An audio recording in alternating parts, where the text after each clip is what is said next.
the white matter of the brain. Next to the gray matter is the white matter. This is in three types of fibers are there. There are association fibers which connect different areas of the same hemisphere.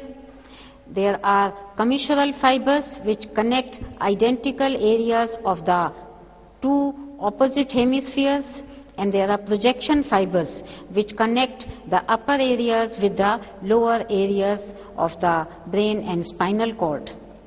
The association fibers, this is short association fiber which connect the adjacent gyri.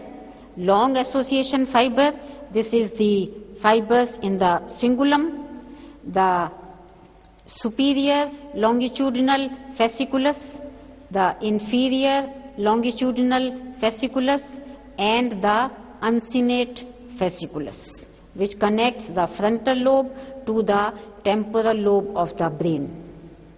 The second type of fibers are the commissural fibers, which is chiefly made up of the corpus callosum. Parts of the corpus callosum are the anterior-most part, the rostrum, genu, trunk or body, and the posterior fibers are known as the splenium.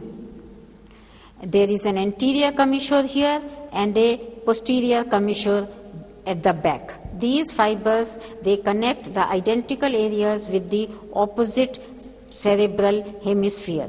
The third type of fibers are those of the projection fibers. They are the internal capsule. The internal capsule is a collection of white matter which is lying on the medial side, between the head of the caudate nucleus and thalamus on the medial side, and the lentiform nucleus on the lateral side.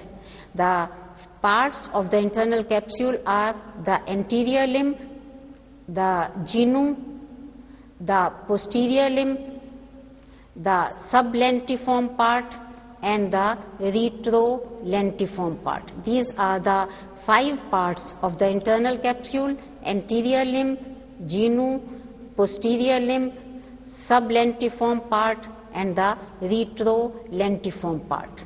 The fibers which are passing in the anterior limb are the frontopontine fibers on each side and the anterior thalamic radiation in the middle. The fibers in the genu are the fibers, corticonuclear fibers for the head and neck. In the posterior limb, there is the superior thalamic radiation and the fibers for the trunk, upper limb, and the lower limb. The fibers in the sublentiform are the ones which form the auditory radiation. The fibers in the retrolentiform part are the ones which form the optic radiation, and these are the fibers which end in the occipital lobe of the cerebrum.